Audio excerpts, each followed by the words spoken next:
সুপ্রিয় দর্শক, আসসালামু আলাইকুম। আজ তোমাদের জন্য নিয়ে আসছি আরও একটি মজাদার রেসিপি। আমার আজকের রেসিপি কলমি শাক ভাজি।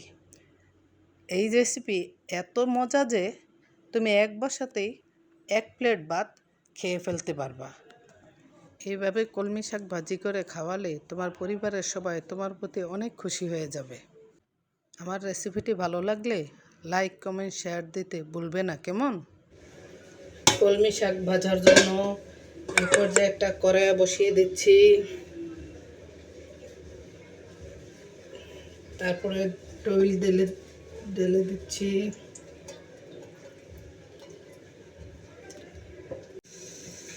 দিয়ে দিচ্ছি শুকনো মরিচ কুচি। শুকনো মরিচটা একটু আগে ভেজে নিচ্ছি। দিয়ে দিচ্ছি পেঁয়াজ কুচি। দিয়ে দিচ্ছি রসুন চেঁচা। রসুনটা একটু ছেঁচে নিলে ভালো হয়। নেড়ে চেড়ে দিচ্ছি।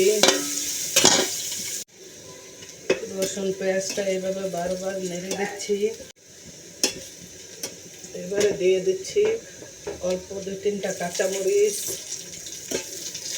আবার নেড়ে দিচ্ছি।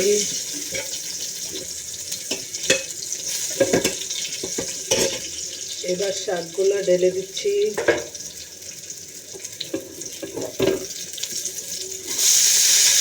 শাকগুলো ঢেলে দিচ্ছি।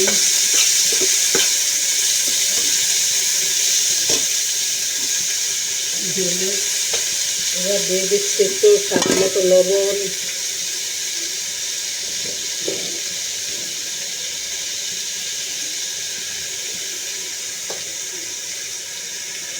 স্বাদ মতো লবণ দিয়ে ভালোভাবে নেড়ে চেড়ে সবগুলো উপকরণের সাথে মিশিয়ে এবার ঢাকনা দিয়ে ঢেকে দিচ্ছি।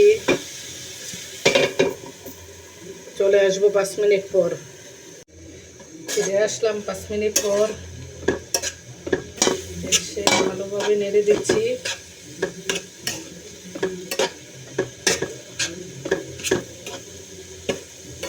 ভালোভাবে নেড়ে সবগুলো মিক্স করে দিচ্ছি। আবার 5 মিনিটের জন্য ঢেকে দিচ্ছি। ফিরে আসলাম 5 মিনিট পর। আবার এসে নেড়ে দিচ্ছি। এই তো হয়ে আসছে আমার কলমি শাকের।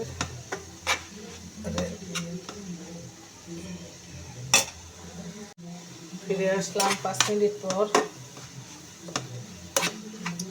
এই তো দেখেন আমার কলমি শাক ভাজা। এবার উঠিয়ে নিচ্ছি।